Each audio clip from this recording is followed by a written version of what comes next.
All day. All day. All right, what is going on there, fellas? Welcome back to our road to a 405 overhead press. It is quite cold in the garage. I think we got down to like negative 13 Fahrenheit last night. Thankfully, it's warming up a little bit now. Got the heater running, got 2 layers on, should be good to go. Got some harder sets today, so probably going to elect to do the voiceover instead of the usual talk between sets, but excited to get into it. Ate a little bit extra last night, ate a little bit extra for breakfast, made sure I did like kind of my active recovery for my shoulders. Just after each meal, I'll go for a walk, but I will also do an arm swing series. I always felt like when it came to the lower body, just getting in steps acted as some degree of active recovery. Like I had movement spread through the day to kind of drive blood flow to the area, maybe deliver some additional nutrients to the area and speed up that recovery. But I didn't have an equivalent task for the upper body.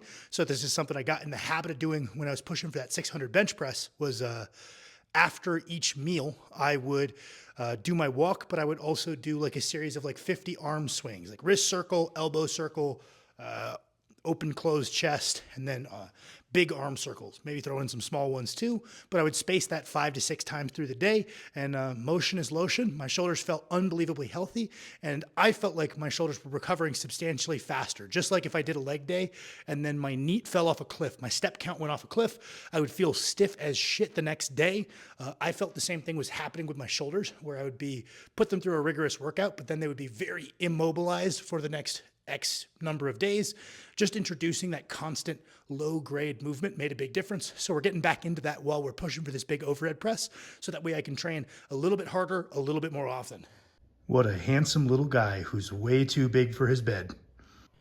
All right, now we are back for the old voiceover. So not shown in the warm-up, I just fashioned myself a little giant set, which is something I'll often mix in there, especially on days where it's real cold and it's gonna take a sec to get like physically warm, break a sweat, to potentiate some good performance, probably reduce injury risk. But more no so than anything, when I get to a top set and I have not broken a sweat yet, I am weak as piss. So built myself a little giant set to get done some basic movement prep ideas.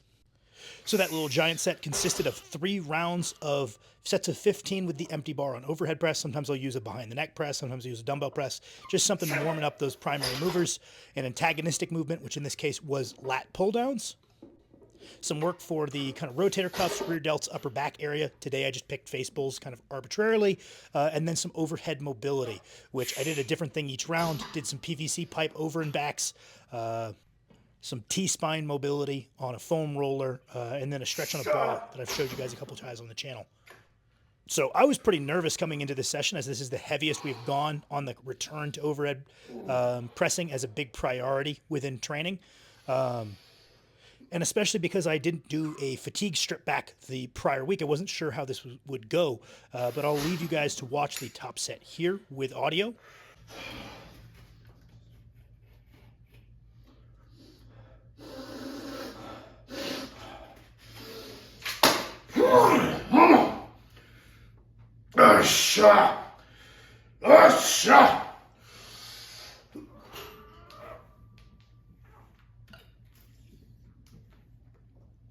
All day.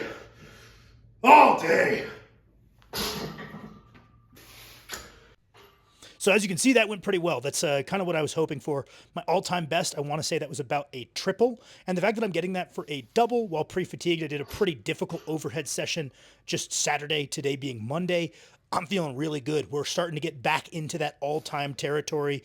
Definitely was a good feeling to have those nerves the night before, being like, okay, we're following this 3-week waving structure. I'm not just loading a dumb weight I haven't prepared for, rocking with that same 3-week waving scheme, just a little bit modified for pressing that we did for a lot of the year during the road to the 880 prep. But it really is a great feeling to know that I have to cross my T's and dot my I's to make sure this session goes well, make sure I'm in bed early, make sure I'm not missing any water, make sure I've got my sodium on point so I'm coming in as prepared as I can. I love that feeling of knowing I've got a difficult workout coming up and that what I'm doing to get ready is going to matter in whether I get it or not. Moved on to those behind the neck presses. Hey, Bolt Fitness, please send me my Smith machine. I would love to do those in a Smith machine, but those felt phenomenal. Some of the strongest those have been on that variation. I got really good at the dead stop from behind the traps, which generally is harder. But for me, actually, I got better at it because I was getting that little bit of rest. So getting that more constant tension variation back up, always a good one for me, though I prefer to do it on a Smith machine. Moved into some heavy pull downs, which right now is my primary heavy vertical pulling movement. If we're talking general strength training, we're talking squat, hinge, push, pull, carry. Pushing can kind of be broken up into different planes, as can pulling. Been using those as my primary vertical pull. Sooner or later, I'm going to run out of the ability to unrack it successfully without some assistance. So we might move over to pull-ups there. Hit a quick back offset on behind the neck pull downs and ended with some preachers, as demonstrating here that I forgot to film. All right, that's all the time we got for today. I'll extend it a little bit. If you enjoyed the video, leave a like, leave a comment. Let me know what you're doing in your training, how you're organizing your training, what's going well, what's not going well. I like that we have a little area for discussion of our training, which I know how you guys feel. There's not a lot of people in real life that give a shit. It's nice to have a little community online of people that take their training seriously, because I think it's cool. You guys think it's cool. We can bond over that.